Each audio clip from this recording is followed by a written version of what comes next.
bestseller in history. I started getting like 30,000 fan letters a week.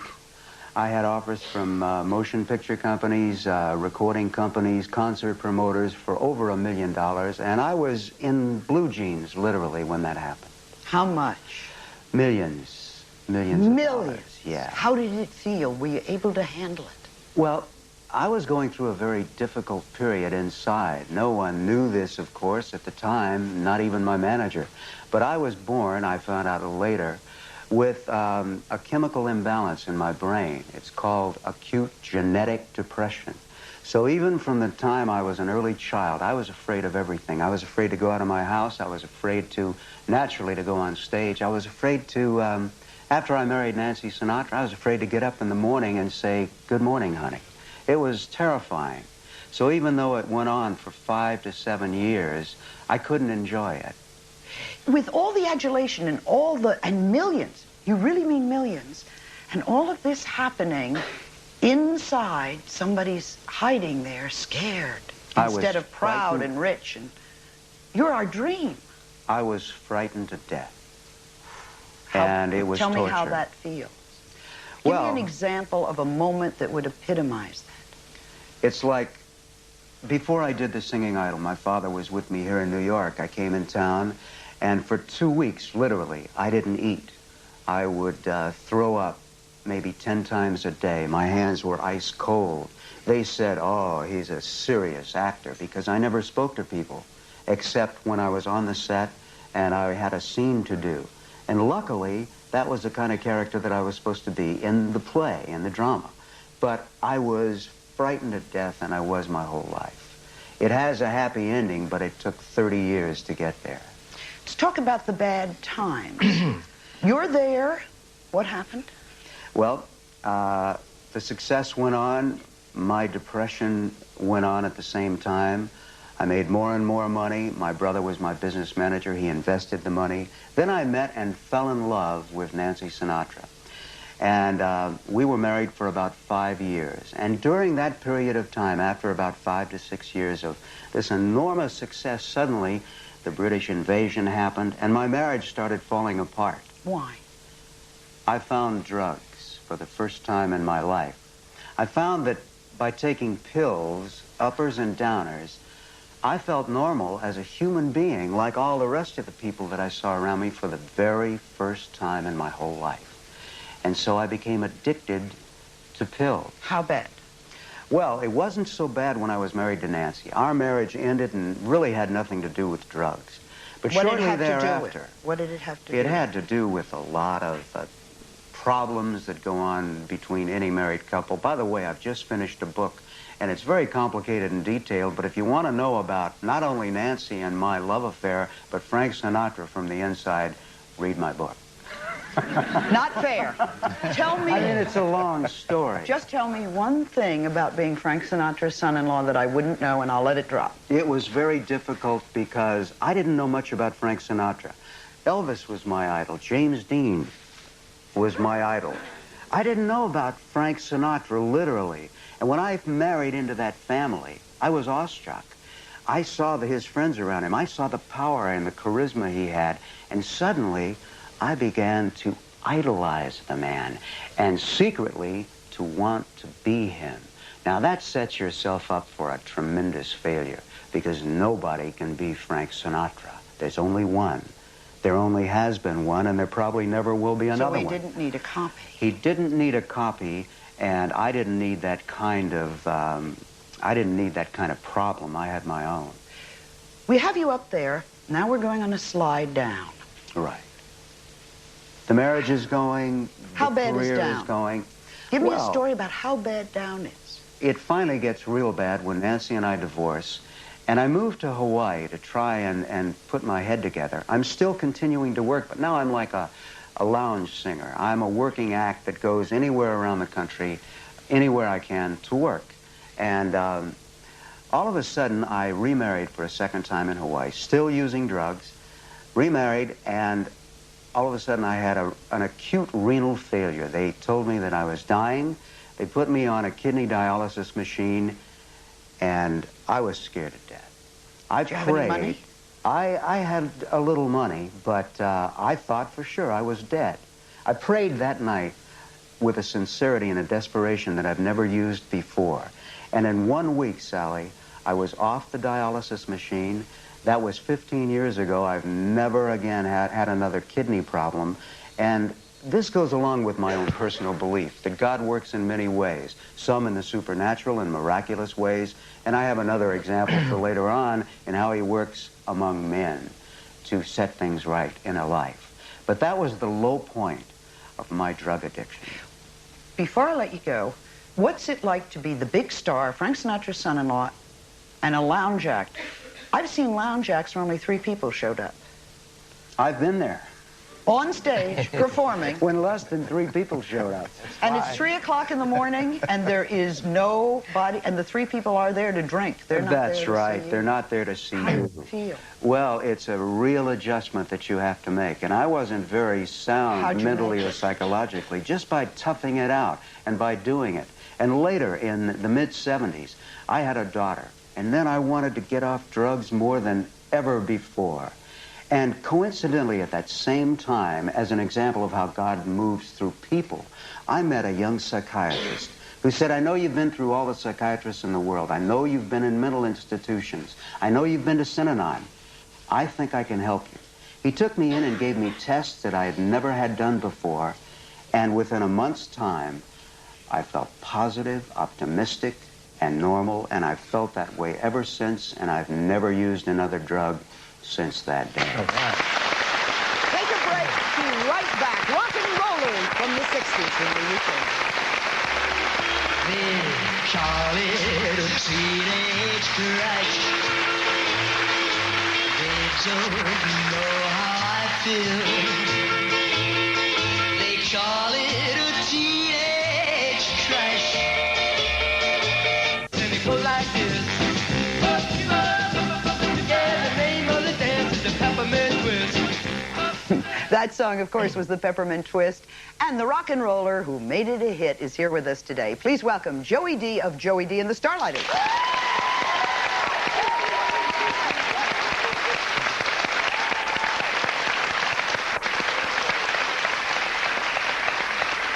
Today we're talking with big stars of the 60s. The trip up, what happens there, and then the trip down. Joey, do you miss those glory days? I certainly do. Because on any given night, I worked at a place called the Peppermint Lounge in New York City. In my audience, I'd have people like John Wayne, Judy Garland, Shelley Winters. It was just a fantastic time to go to work. Give me just a little background. Here's a guy, simple little guy, and suddenly... I beg your pardon. Well, I don't think you walked around in your Pampers saying, I'm going to be a star. When did it all happen?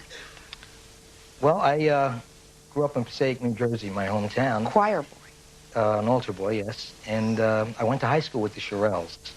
And this was my connection with music. While they were going to school, they had a hit record. And I said, isn't this neat? And I started a little band. And I asked them if they could introduce me to Florence Greenberg, who was the owner of their record company, Scepter Records. And they did, and we passed the audition. And we were on our way. Then we got a booking at the Peppermint Lounge in New York City. And one night we had some society people come in and actually do the twist with some of the kids that were in the audience. And when that happened, there was a newspaper columnist in the audience by the name of Charlie Knickerbocker. Oh. And he wrote about it, and the next day some celebrities came in and actually got up and tried this dance. And then more people came in and more people. And within like a week's time, Life magazine came in to do shows. All the television networks came in. It was just a wonderful place to work. Did it hit too much too soon for you, in your opinion? Were you able to handle it? Yeah, I think I was able to handle it. Fortunately for me, I didn't have the problem that Tommy had to endure. I didn't ever have a drug problem. I think what made me survive this period was that I came from a large family with 10 children. And we had a great sense of humor in our family. And we laughed a lot. And we didn't take ourselves that seriously. And I think that's what made me endure. And that's what kept you going? Yes. What about the trip down? Now, Well, let me be honest. I've always had this image that someday I'm going to be in your chair on a talk show. And I'm going to sit there, and there are going to be a lot of people in the audience who are going to say, no, I've never heard of you. And I'm going to say, yeah, I used to do a talk show. Oh, Mike Douglas, you know. If Mike Douglas were to come out now, there'd be many people in the audience say, Mike who? And he was one of the biggest talk show operators out there. Well, if we're walking along the street and we see Chubby Checker, we probably know who Chubby is. We probably say, there's Chubby Checker. But without being insulting, there are going to be people who will know the twist and know Chubby and not know you. Yeah. The more unfortunate is the fellow who's being inducted into Rock and Roll's Hall of Fame this year, who wrote and created the original dance, Mr. Hank Ballard. So if anyone didn't get any recognition because of the dance, there's a gentleman who has the biggest beef. And never got a dime royalties, by the way, either, for writing this song. Never got So he's got a great story to tell as well. Why do we know Chubby that much more? What's the difference? Well, the difference was back when I was at the Peppermint Lounge, his management brought him up from Philadelphia, where he came from, got him on stage, got in contact with Ed Sullivan, and that's where he beat my management to the punch. He beat you to the punch? Yes. Okay, let's talk about the slide down. How bad did it get? Well, I agree with Tommy. With the influx of the British groups in 1964, just about every American group that was successful was no longer successful. We were relegated to Holiday Inns and places of that ilk. And you're right, there'd be 2 or 3 people in the audience, and nobody really cared. But once again, I'd reach back into my sense of humor, and in my imagination, which was very vivid, and I think the place was packed, and I was having a grand old time. And I'm from the school of performing whether there's 3,000 people or 30,000 people or 3 people, you still do a good show. And I still do that to this day. Okay, but you're in Sheboygan, and it isn't the Paramount. It's not the Brooklyn Fox, and it's not the Madison Square Garden. But I worked all of those places. And once you become number 1, there's only one way to go. No one stays at number 1 indefinitely. I consider myself to be a rock and roll survivor. And I'm happy with my career, and I love singing my songs, as opposed to some people who don't like singing their songs anymore. Every time I get up on stage and I do Peppermint Twist, it's a new experience for me. And whenever there's an audience out there, I'll sing the Peppermint Twist and dance, and hopefully the people will like Joey D for being real about it. In the early 60s, my guest made this song a #1 hit.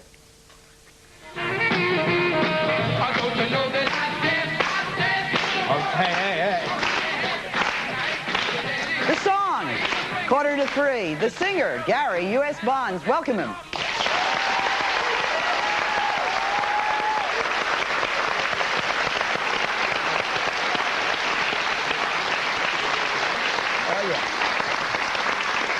Gary, of course, that wasn't your only hit, yet you two reached a time when you were in the lounges during the late 60s. How did you handle the tough times? Well, I drank right along with them. So At least you're honest. So did I. Isn't that great? Bad drink or just Oh, no, I block had it out? good ones there. You had some good ones. A lot of good ones. No, that was, yeah, it was kind of depressing there for a while. I mean, you get out there, like you say, you had 2 or 3 people, maybe. You know, I remember being in Detroit just after Christmas. This was, I guess, in the early, late 70s. And there was like nobody there, because everybody was out Christmas shopping. And who cared except for maybe 2 or 3 guys that were still working that had to be in Detroit for some cotton festival or whatever they were doing, you know. And they're there to pick up the girls or whatever, or cocktail waitress, you know, and you're just standing there singing, and they're drinking, so you, excuse me, and you go over to the bar with them, you know, and you have a drink. Before you know it, you're having a good time. And nobody's there but you. What happens the next morning when you wake up and you realize it's Christmas time and I'm not rich anymore? Well, you know, if you did have any money left, you sent it home, you know, to buy whatever presents you could for your daughter, well, in my case, my daughter and wife, you know, and that was it. And you just kind of handled it. It was rough, but you try not to think about it, you know, try not to let it get to you. Because you always have that hope that it's going to happen again one day. You know, it's going to get better, and you believe that. I think we as survivors we never. I mean, we can be 83 years old and go, next week I should have a hit record. You know, I know it's going to happen. Eternal optimists. Yeah. Tell me about performing one day and Bruce Springsteen. That was during my Holiday Inn trip, and we were working in Jersey, and he came in, him and a couple of other guys. And, Did you know who he was? No, I have no idea who he was, because by that time I was in Sheboygan. I didn't know what was going on in New Jersey. He was a big star in the tri-state area at the time. I think he had just his first album out there. And they all knew him, but I didn't. And he walked in, and he had dungarees. I should have gotten a clue then. They didn't throw him out because he had on dungarees, jeans, you know. And he came up and he asked if he could sing a couple of songs, and I went, sure, because that would give me a chance to get to the bar, you know. And I announced his name, and like everybody went, wow, the people that were there, you know, they went, oh, Bruce, who's this guy? You know, funny-looking guy with dungarees on. How did he get in here anyway? He got up, we played, we did Quarter to Three and a couple of Chuck Berry-type songs and stuff. Had a ball. He's a super guy. He's a really nice guy. And from there, we became friends, and I guess about 2 or 3 years later, we went and did the album. What was the song on that album? I was trying to think about that. This Little Girl Is Mine, dedication. Yeah. That was a goodie. Raindrops, so many raindrops, it feels like raindrops. Song called Raindrops was the #2 song in 1961. It sold millions. The man who made it a hit is here with us today. Please welcome Dee Clark.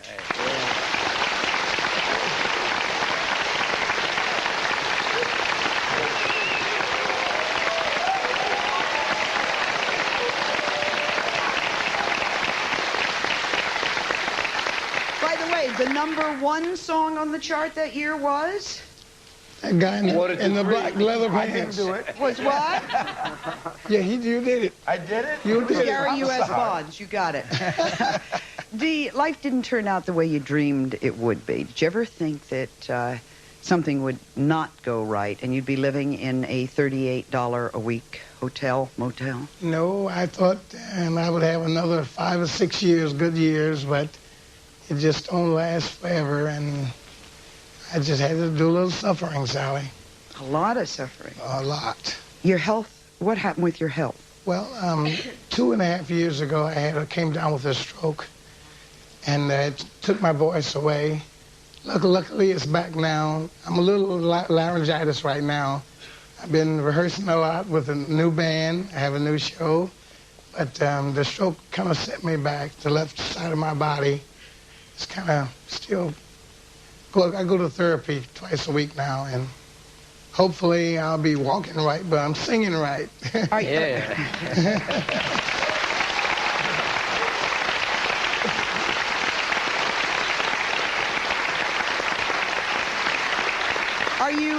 Are you still in the motel? Are you still in the same place in the motel? Yes, I am, in Toccoa, Georgia. Where? What is it called? Toccoa? The Lone Oak Motel Apartments. Don't you think we ought to give that woman a plug because she's been... Miss Irene Roberts, please do. Yes.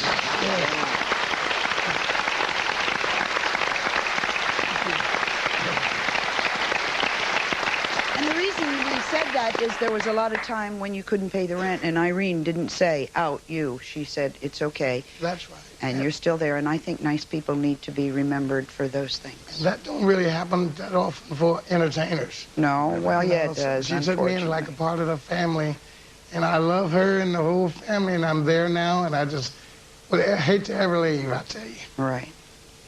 Okay, my next guest is a man whose name is synonymous with rock and roll. This man is the idol to any of us who've ever spun a record. Gosh, they don't do that anymore, do they?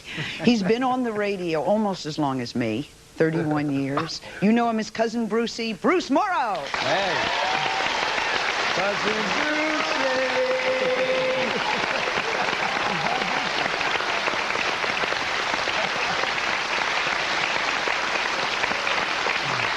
You played the records of the 50s and 60s. Help us today. I need your help to put this into perspective. What went on? Why did so many of these pioneers... Before I get into my diatribe, may I say one thing to you personally, in front of all this audience? I've done a lot of these shows, and you, my cousin Sally, are the very first. And I don't want to sound patronizing, but you've made me very happy because I was very concerned about this show for my kids, and these are my children. That's how I feel about them. You are the first person that has treated early rock and roll, what we call the golden age of rock and roll, with respect and given it dignity, and I thank you. Thank you. You know, now I need some help. What's going on here? Well, very simple. Let me give you a perspective. Let me give you the picture. When these kids started, we're dealing with 1954. In 1952, we used to call this music race music, a lot of it. We weren't allowed to play it. It was only played on certain black stations because America didn't want to hear black artists singing so-called, we didn't call it rock and roll at that time, it was just called race records. Suddenly, these people who wanted all their lives to sing, and they've waited years and years to get on a stage and do something, were given an opportunity. They were in showbiz. Finally, they were in showbiz, going to towns, and a lot of them couldn't even stay in white hotels. But all they wanted was an audience. It's pathetic what happened. See, in those days, they were in showbiz. They should have been in the biz of show. You see? Today, we're in the business. Cousin Brucey went on the radio, was the radio business. Today, Brucey's in the business of radio. Get my point? They were not businessmen. They were show people. They were artists. They wanted an audience. They just wanted to get up there and make people happy, and they did it. You know what's nice about what's happening here? There's not anything to feel sorry for here. These people are proud. They're successful people. They are every one of these people here, plus hundreds and hundreds out there that I represent today, are very successful. We have a very serious problem in this nation, Sally, as you know better than I do. We are measuring everything. Success equals dollars. What does that mean? No. Success here is making people happy, achieving what you want to achieve, and be allowed to continue to achieve success. That's success. I have 3 kids. My 3 kids, when I was a child, if my dad said to me, hey, I'm going to buy you a car, and I'd say, gee, a Ford, give me something used, anything, Dad, with wheels on it. My daughter says last week, hey, Dad, how about that Beamer or Porsche? What? We've done this. You see, this is what I'm afraid of. So I want to make sure that these people who have created an indelible impression in everybody in this nation, I don't know about you, but I have never seen a studio with such warmth in it. Do you realize the warmth of these people in the studio? You know why? They love them. Who ripped them off?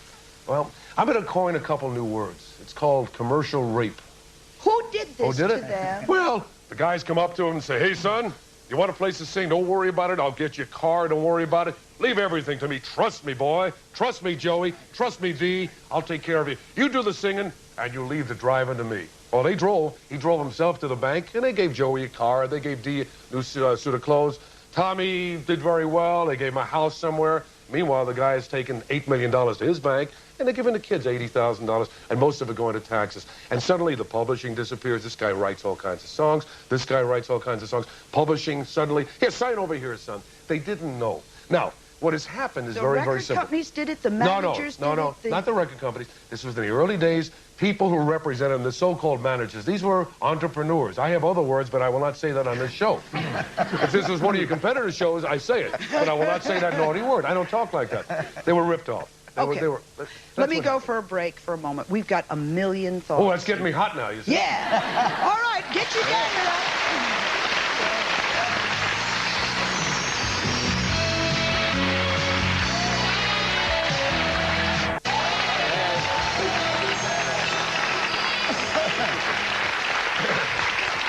I ain't down yet. I just want to say that 25 years ago, with this panel here, you couldn't have gotten near this building. You got it. Thank you. I just want to address it to Joey D. I don't know if he remembers me, but I remember him. We danced at the Peppermint Lounge. I think it was on 45th Street. Together? In the 60s. Very good. Whoa. Very good. We enjoyed it. Isn't that great? How does that make you feel? Do you attribute the demise of your careers then, as he says, to poor management or the changing of public taste? Well, firstly, it's not a demise of any careers. We're still all active. We're still working and singing. I think in part for the not working in the high-profile places because of new people in the industry. See, we must get this point across. These people are not demised. They're not dead. They are survivors of the early time. They are working. Most of them. I don't know. Dee Clark can't get his throat back. Wait, because we're he's going to go working. through where everybody is now. Let's go. This concerns alcohol and drugs. What advice would you give to young musicians of today? Well, I have some advice for them. First of all, many people that use drugs or alcohol use them because they're really depressed individuals. And no matter whether you're temporarily or chronically depressed as I was, you should go and seek some good psychiatric counsel. There is help out there for you. And of course, the first thing you should do is realize that drugs and alcohol are not the solution to your problem. Put them down, say a prayer, make your life a walking prayer to God, and it works.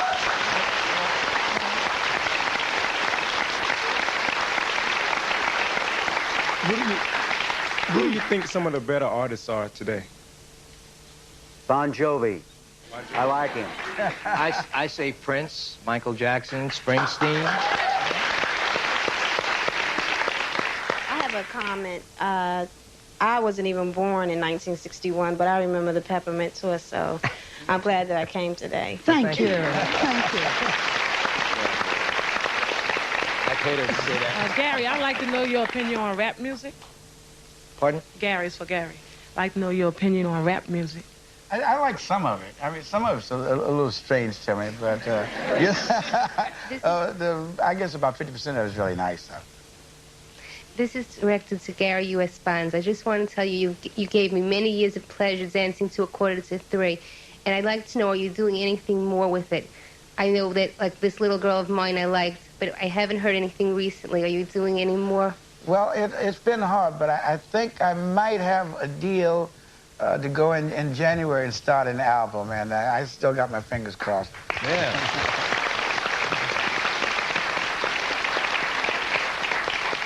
This is to Tommy. When you see the new musicians of today, what goes through your mind since you've been through the drugs and hard times and so forth? Do you say to yourself, gee, I really have a message for these people? Not really. I don't consider myself an individual that has important messages for anyone. I like a lot of what's going on today, and I'm out there working all the time doing concerts, and I do a lot of it, and I admire a lot of the young musicians. If anyone asks my opinion about something, I'll try to give them my opinion as best I can. I'm really curious to know, to the panel, during the slow times in your career, did you lose a lot of fair weather friends? Ah, great question. Yes, all of them, as a matter of fact. No, but address that seriously for a moment, along with something else. We can blame the British for coming over. We can blame managers.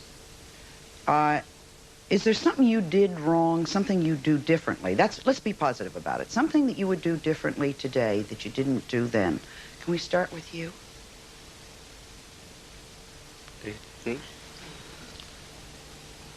Mr. Sally. Would you do something differently? Is there something you would do differently today? Was there something you did wrong, or something that you feel you could have done better with? Well, I think that I was with a dime recording company when I was doing my best. I was under contract with them, and I had to fulfill the contract, and that put in about 3 or 4 years, about 4 years waiting, and you can really get cold in about 4 years. Sure can. What about you? I think if I had something to do differently than anything I've ever done, it would be to pray that I wasn't the kind of person that I was, so I could have done the whole thing much better than I did. You would have done the whole thing I would have done the whole thing better. Sir?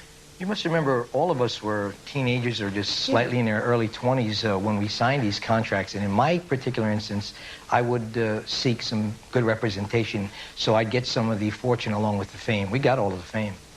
Well, I would have listened to Mom and invested.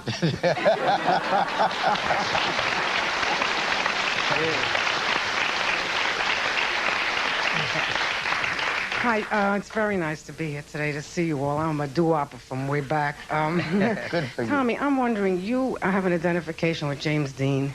Yes. And he was a depressed type of person, and you had your own depressed problems. Can you tell me why you look up to him? Well, he was my first idol. I went to see East of Eden probably 150 times, and it seemed to me that he was me on screen. He said and moved and did everything that I always felt, and no one ever spoke like that for me before or since. This is to Tommy. You have a daughter. How old is she, and do you have a good relationship with her now? I have a wonderful relationship with my daughter, and she's now 12 years old. Oh, wonderful. She's the light of my life. Great.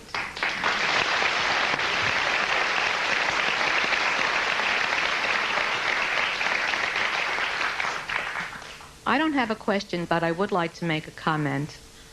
I feel that the attitudes of all of these performers is so up and so great in spite of all that they've been through that I'm very proud and delighted to be here. Thank you. What about, I have, Brucey, any of you, what about the royalties? We want to know if you guys get the royalties from those songs. What royalties? You know, to this day, Sally, these people, plus, as I said, hundreds of other men and women in our field, are still looking for their royalties. The record companies and people who are in charge, publishers of the royalties, saying, you were paid, we'll look into it, this type of thing. I don't think they'll ever recover or recoup their royalties. But you know something? As important as that is to people like Dee, I think Dee and people like Joey and everybody else have said to themselves, hey, let's stay positive, let's go on from here. There are lawsuits all over the place, there are double groups all over the place, but that's what's so nice about these people, and that's why this music is as strong today, if not stronger, than it was at its inception in the 50s and 60s. They are positive, and they want to go on from here. Joey?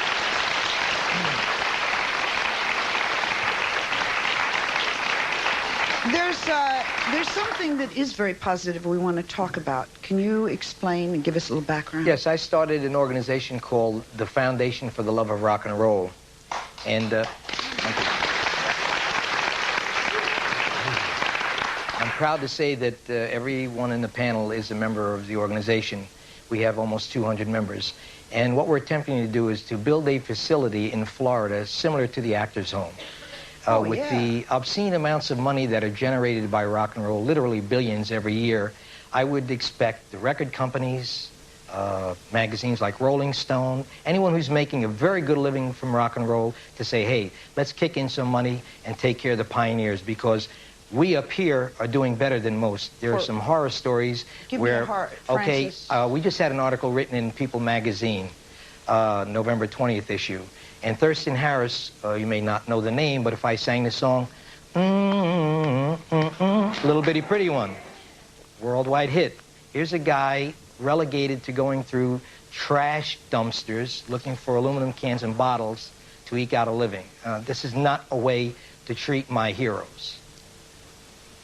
Dee here got himself in some trouble physically and really couldn't afford to take care of himself. Nobody gave him his Blue Cross card. He didn't have anybody to say, hey, pay my doctor bill. This man here, and I must say, everybody said it could not be done. He's a very quiet fellow, Joey Dee. He got all of us together and insisted, bothered the heck out of guys like myself until we said yes. And today, very proud to say, because of Joey, we are very close now to getting land and building a home. So Dee Clark, who will never have to do this again, but Thurston's and people like that in the future will have some place to go. Also,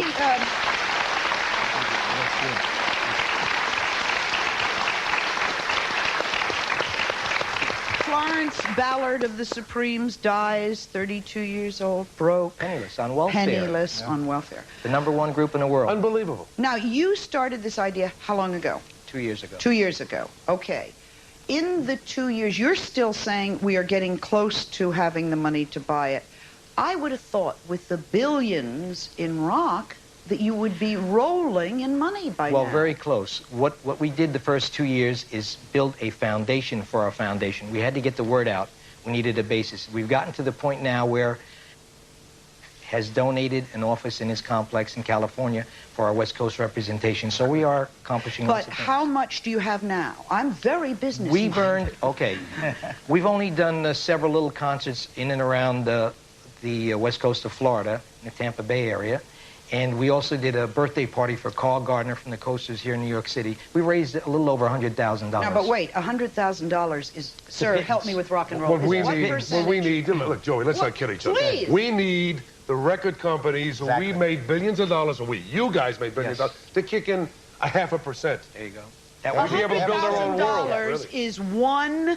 What is it on a rock concert Nothing. today? But you see, the problem is the record companies, being very honest, I'm going to probably get in trouble for this, but I'm used to this. I have a big mouth. They're not interested in these people. Because right now, these people are not producing. They're selling oldies. What do they care? You know, they want today's people. We have to convince them that these are the people that gave them the ability to get their fortunes today. They've got to help. How much do you need, guys? What do we need, Joe? We need $60 million. That's a projected how amount. much? 60 million over a 10-year period. million. What we're going to do is do a complete facility. We're going to have a rock and roll village, which will be a tourist attraction, so that it could perpetuate the funding. And bring in its own money. Okay. We're not too good at math here, but they have 100,000. That's 1/6 of 1% of the money they need. Joey, do the people who are making millions today owe anything to rock and roll? To the early guys? That's a good question. I know Bruce Springsteen was a great Roy Orbison fan. Michael Jackson, when he received the Grammy, said, "Thank you, Jackie Wilson, wherever you are." So every one of them had an idol from back then. None of them are out there now doing everything completely original. They learned from the pioneers of rock and roll. Hi, I feel like I know you all. This is great. Tommy, this is for you. I know the seriousness of addiction and the lost years and the commitment to it afterwards. How do you reconcile yourself to that, to the lost years, and what is your life like now? Well, I forget about the lost years and think of future years. I think about my daughter now and her growth as a human being. And my life now is very, very nice. I've just written a book. I have a year-round contract at a beautiful club called Brewbakers in Fort Wayne, and he lets me come and go and do concerts. And I'm just about to do my first record in 30 years with the Tokens and Paul Schaefer. So I'm excited about life.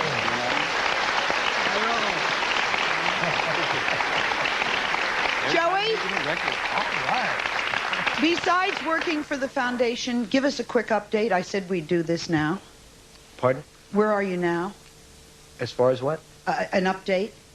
The foundation, well, we've... Besides the foundation... We've done this 2 years. We made a recording where we all did a record called For the Love of Rock and Roll. Should be released in early 1990.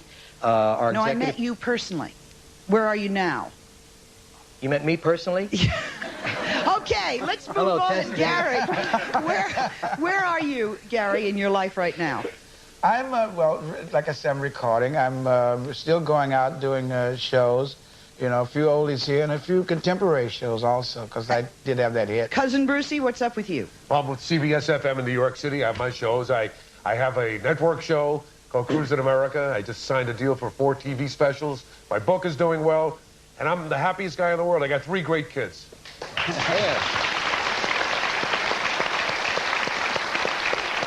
My question's for Tommy. I was wondering when was the last time you talked to Frank Sinatra? Well, I expect to be talking to him right after my book comes out. I like...